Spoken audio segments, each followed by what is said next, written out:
back to our full forecast. Starting off right now, current conditions, looking at our satellite and radar, we're still between the 40s and the 50s really throughout Kern County. You can see some cloudy conditions also starting to push in, and a lot of those 40s are really in the mountain areas, otherwise mostly 50s outside of that. And tonight we can expect things to be between the 30s up into the 40s. We can see as low as 32 degrees in the mountains and as high as 40 degrees in the valley for tonight. But tomorrow temperatures should pick up as high as 61 degrees in the desert and as low as 51 degrees again in the mountains. And we're expecting some foggier conditions in the valley, otherwise partly cloudy. Air quality is moderate.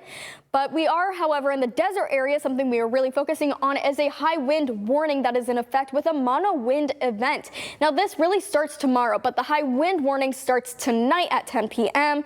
And we can expect winds between 20 to 30 miles per hour during this time, and this lasts until Wednesday morning.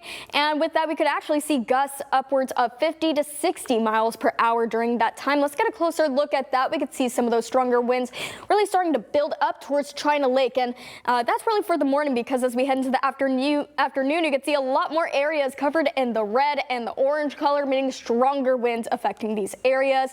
It does look like it's going to die down a little bit as we head into Tuesday afternoon, but again, still quite a lot of red on the map. So things to look out for during this time are down power lines or trees. And if you do plan on traveling, just drive extra carefully.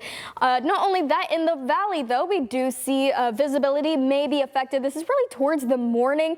And we could see especially towards Lebec, really, but we have a 20 to 60% chance of seeing a quarter mile or less of visibility for Tuesday, and that's again in the San Joaquin Valley. But now let's get a look at the week ahead of us. Starting off tomorrow, again in the valley, we have a high of 56 degrees and a low of 37 degrees. We do see we're starting off the day a little bit foggy, and that mostly clears up as we head into the afternoon. Again, air quality is moderate, no burning unless registered, and we're picking up into the 60s throughout the week here in Bakersfield, especially peaking at 67 degrees for Friday before that drops off for the weekend. As for the mountain areas, following that same trend really throughout all the mountains, especially Lake Isabella, but Fraser Park and Tehachapi starting off in the low 50s to upper 40s, picking up close to 60 degrees, and that drops off over the weekend.